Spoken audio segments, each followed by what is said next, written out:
नमस्कार. आज मी प्राध्यापक MP पाटील सरांच्या गीता ज्ञानेश्वरी इहवादी दृष्टिकोन या पुस्तकातील गीता ज्ञानेश्वरी आणि वर्णव्यवस्था या प्रकरणाच्या मी पाडलेल्या 2 भागांपैकी दुसरा भाग वाचतोय. भारतीय तत्त्वज्ञानकार कॉम्रेड सरदेसाई यांनी तर गीतेतील सर्व उतार्यात कर्म व धर्म या शब्दांचा स्पष्ट अर्थ चातुर्वर्ण्य विहित कर्म आणि धर्म असा आहे असे स्पष्ट म्हटले आहे. वरील 3 वेचक संदर्भावरून चातुर्वर्ण्य धर्मस्थ संस्थापनेसाठी भगवंत युगानुयुगातून अवतार घेत असतात या अभिप्रायाला यथार्थ बळकटी लागते.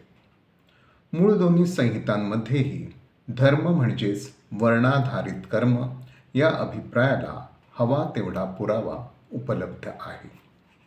स्वे स्वे कर्मण्यभिरतः संसिद्धी लभते नरः श्रेयान् स्वधर्मो विगुणः परधर्मात् स्वनुनिष्ठातता स्वधर्मे निधनं श्रेयः परधर्मो भयावह.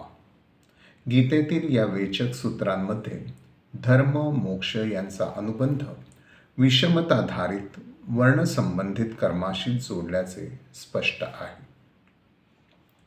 ज्ञानेश्वरी संहितेतही धर्म मोक्षाचा संबंध अशाच विषमताधारित वर्णसंबंधित कर्माशी जोडल्याची उदाहरणे अनेक आहेत.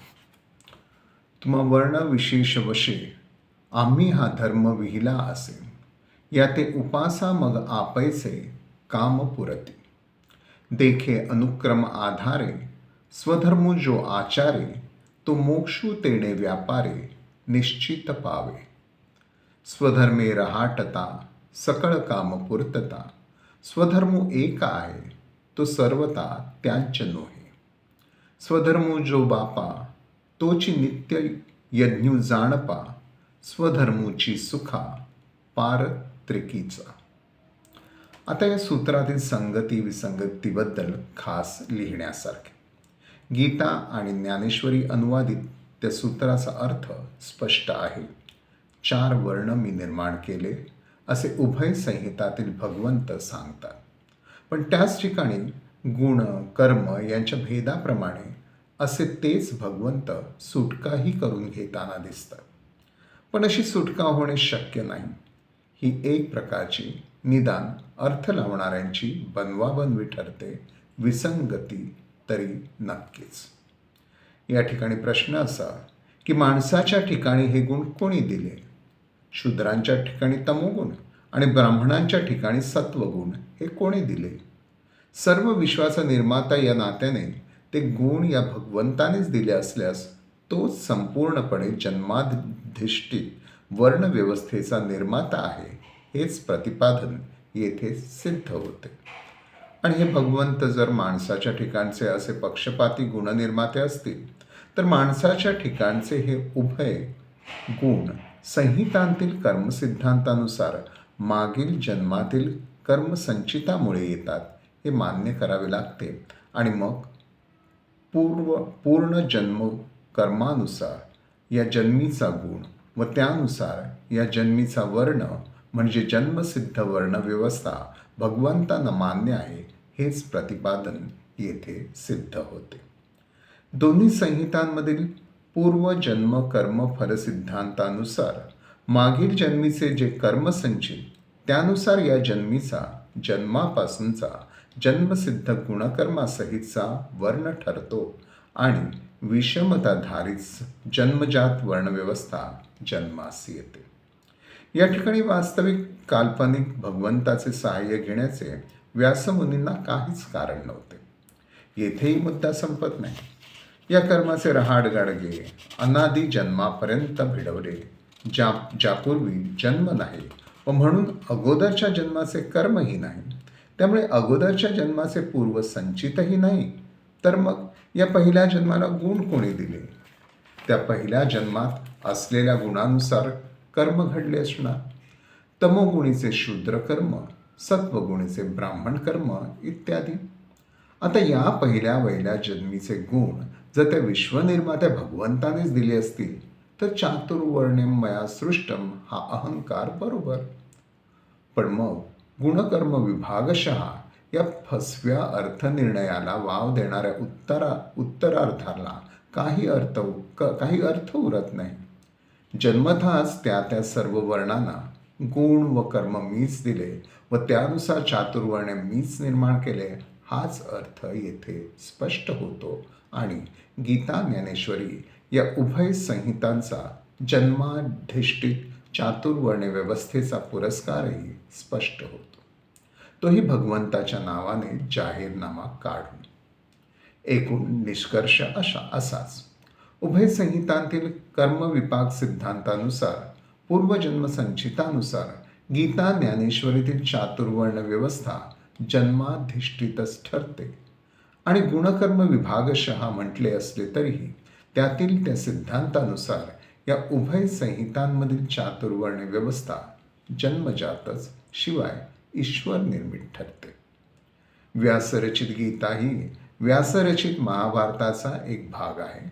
हे लक्षात घेऊन गुणकर्म विभागशः चातुर्वर्ण निर्मिती या सूत्रांसंबंधीचे महाभारतात इतरत्र असलेले चिंतन पाहण्यासारखे आहे. हा अनुबंध काही गोष्टी स्पष्ट होण्यास सहाय्यभूत ठरावा. गुणानुसार कर्म आणि कर्मानुसार वर्ण अशी व्यवस्था महाभारतीय समाजात दिसते का? प्रत्यक्षात तर ती तशी नव्हतीच. ब्राह्मण, क्षत्रिय, सूत, किरात, आभीर, राक्षस, यक्ष, किन्नर हे सारे विविध गुणधर्मी जन्मजातच होते. व्यास, धृतराष्ट्र, पंडू, पंचपांडव, घटोत्कच, विदुर हे वर्णसंकराचे असूनही त्यांना विशिष्ट वर्ण, विशिष्ट योनी संभवाने जन्मजातच मिळाले. एकलव्याची दुर्दशा त्याच्या जन्मजात वर्णामुळे झाली. कर्णाचा जन्मजात वर्ण समाज ज्ञात नसल्याने त्याचीही दुर्दशा झाली. ही झाली वस्तुस्थिती. तत्वचर्चा काय आहे? गुण, कर्म, वर्ण यांच्या परस्पर संबंधाबाबतची महाभारतात इतरत्र तत्वचर्चा काय आहे? व्यासांच्या त्या व्यासशैलीतील, संवाद शैलीतील काही संदर्भ एकत्रित करून मांडण्यासारखे आहेत. 1. चातुर्वर्ण्यम भगवंता पूर्वसृष्टम स्वयंभुवा, अनुशासन पर्व, अध्याय 131. उमामहेश्वर संवाद असे उमेने म्हटलेले आणि महेश्वरानं न खोडलेले वचन आणि असृजत ब्राह्मणानेच पूर्वम ब्रह्मा प्रजापतीः ब्राह्मणाः क्षत्रियाः वैश्याः शूद्राश्व द्विजसप्तम ये चान्ये भूसंघाना संघास्तश्चापि निर्ममे, शांतीपर्व, अध्याय 181. भृगु भरद्वाज संवाद या दोन्ही उक्ती म्हणजे चातुर्वर्ण्यम मया सृष्टमचेच वेगळ्या शब्दातील ईश्वरी शिक्कामोर्तब असलेले निरूपण. पण येथे गुणकर्म विभागशः अशा पळवाटेला फारसा वाव ठेवलेला नाही. बनवाबनवीचा वेगळा अर्थ लावण्यास फारसा अवसर ठेवलेला नाही. उपरोक्त शांती पर्वातील भृगु उवाचमध्ये प्रघ्याने या 4 वर्णांपैकी ब्राह्मणांना निर्माण करताना आपल्या तेजाने सूर्य आणि अग्नीसारखे प्रकाशगुण दिले हे स्पष्ट केले आहे. आत्मतेजार भिर्निर्वृत्ताम भास्कराग्निसप्रभानम असृजत ब्राह्मणानेव असं म्हणून प्रकाशगुणासहित ब्राह्मण वर्ण निर्माण केला, असा जन्मजात गुणासहित वर्णाचा ईश्वरी पुरस्कार केला आहे. या ठिकाणी या ब्रह्म्याने या 4ही वर्णांना शरीराचे रंगगुण दिल्याचे स्पष्ट झाले आहे. निर्ममे ब्राह्मणानां सीतो वर्णः क्षात्रियाणां तुलोहिताः वैश्यानां पितको वर्णः शूद्राणां मसितस्था या उक्तीत ते दिसून येते. म्हणजे 4ही वर्णांची जन्मापासूनची वर्णासहितची विषमताधिष्ठित निर्मिती त्या ब्रह्म्याची आहे, असे हे व्यासमुनींचे महाभारतीय ईश्वरी प्रतिपादन आहे. 2. पण प्रत्यक्षात काय दिसते याचे भान व्यासमुनींना आहे. त्यांना समोर जन्माधिष्ठित असे 4 वर्ण दिसतात. पण त्या वर्णामध्ये गुणांचा तर संकर झालेला आढळतो. जन्मजात वर्णात गुणसंकराची झालेली वस्तुस्थिती अशी दिसते. काम क्रोधो भयम लोभः शोकश्चिता शुभाश्रमाः सर्वेषां नहा प्रभवती. शांतीपर्व अध्याय 181. भृगु भरद्वाज संवाद. सत्यम दानम क्षमाशील मानुसृष्यम दमोघृणा हे गुण ब्राह्मणाचे असूनही तेच शूद्रातही दिसतात. शूद्रेष्वापि च सत्यम च दानम क्रोधम एव च आर्नुष्यस्य महिंसा च घृणा चैव. त्यामुळे जातिरन्न महासर्प मनुष्यत्वे महामते संकरात सर्ववर्णानां दुष्यरीक्षेति मे मतिः. वनपर्व अध्याय 17. नहुष धर्म संवाद. असा हा सर्व वर्णात गुणसंकर आहे. त्यामुळे जाती ओळखणे कठीण असे म्हणावे लागले आहे. आणि मग आज आपण डॉक्टर आंबेडकरांना ते जन्माने शूद्र असूनही ब्राह्मण म्हणतो. ते ब्राह्मण असत नाही. तसे व्यासमुनींच्या भारद्वाजांना शांतीपूर पर्व अध्याय 182 आणि युधिष्ठिराला वनपर्व अध्याय 177 म्हणावे लागले आहे. क्षुद्र चेत द वैलक्ष्य द्विजे तच्च न विद्यते न वै शूद्रो भवेच्छद्रो ब्राह्मणो न च ब्राह्मणः. शांतीपर्व व वनपर्व. यत्रे लक्ष्यते सर्पवृत्त स ब्राह्मणः स्मृतः यत्रै तत्र भवेत् सर्प तम शूद्रमिति निर्दिशेत. वनपर्व. या ठिकाणी व्यासमुनी वेदांत स्मृती पुरस्कृत जन्मजात चातुर्वर्णे पुसायला निघाले नाही, तर वर्णामधील गुणसंकराची वस्तुस्थिती लक्षात घेऊन त्यांना म्हणावे लागले आहे की जन्माने ब्राह्मण असूनही जो दुराचारी असेल तो खरा ब्राह्मण नाही, आणि जन्माने शूद्र असूनही तो जो सदिचारी असेल तर तो ब्राह्मणाच्या योग्यतेचा आहे. दोघेही जन्माने व जन्मभर शूद्र आणि ब्राह्मण असेच राहणार. पण अशा ब्राह्मणाच्या योग्यतेचा पण जन्माने शूद्र असलेल्या व्यक्तीला प्रस्तुत जन्मी व्यासमुनींच्या स्वधर्म कर्मात शूद्र कर्म टळत नाही. अनुशासन पर्वातील अध्याय 131. व्यासमुनीचा महेश्वर उमेला ईश्वरी अधिकार वाणीने शूद्र जन्माचे जन्मभरचे शूद्र कर्म सांगतो आहे. शूद्र कर्माणि सर्वाणि यथा न्याय यथाविधी शुश्रूषां परिचर्या च ज्येष्ठे वर्णे प्रयत्न कुर्याद विमनः शूद्रः सततं सत्पथे स्थितः शेषान्न कृतभोजनः. असे जर तो शूद्र जन्मा या प्रस्तुत जन्मी करेल तर पुढील जन्मी तो शूद्र वैशत्य मृच्छन्ती असं तेथे व्यासमुनी ग्रेसमार्क देऊन शूद्राला थोड्या वरच्या अशा वैश्यवर्णात मोठ्या मुश्किलीने प्रमोट करण्याचे नसलेल्या पुढील जन्मीचे भविष्यकथन करतात. आम्ही प्रारंभी विवेचन केलेल्या तार्किक संगतीनुसार हे अशक्यच. ब. कर्मविभागशः चातुर्वर्ण्यम मया सृष्टम असा अर्थ लावेल. व्यक्तीच्या कर्मस्वातंत्र्याला वाव आहे. त्याच्या कर्मानुसार वर्ण ठरतात असे जे प्रतिपादन केले जाते त्याला विरोधी जाणारे संदर्भ व्यासमुनींच्या महाभारतात इतरत्र दिसतात.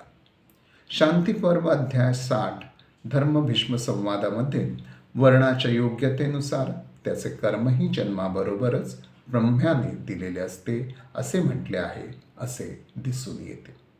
धर्म हा सृष्टी ब्राह्मणा त्रिषु वर्णेषु द्रष्टः म्हणजे 3 वर्णासाठी ब्रह्म्याने त्यांच्या योग्यतेनुसार योग्य ते धर्म कर्म पाहून निर्माण केले असा अर्थ स्पष्ट होतो.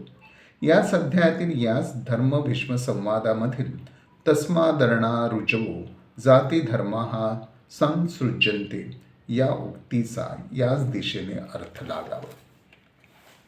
जन्माबरोबरच येणारे कर्माचे सूचन खालील उक्तीतून ध्वनित होते.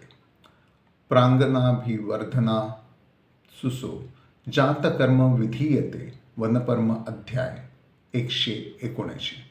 जातकर्मादिभिर्यस्तु संस्कारे हे संस्कृतः सूची शांतीपर्व अध्याय 182.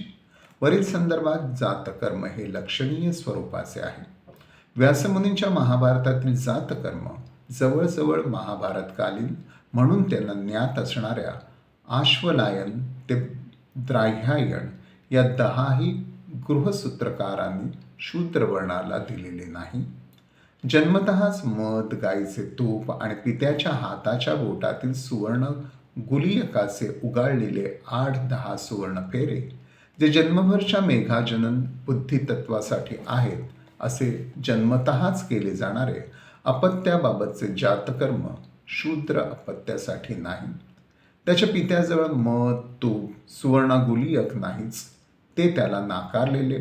यावरून जन्माबरोबरचा शूद्राचा मेघाजननावरील बुद्धितत्वावरील भविष्यकालीन कर्माधिकार व्यासमुनी त्याला जन्मतःच नाकारून ठेवित आहेत हेच ध्वनित होते.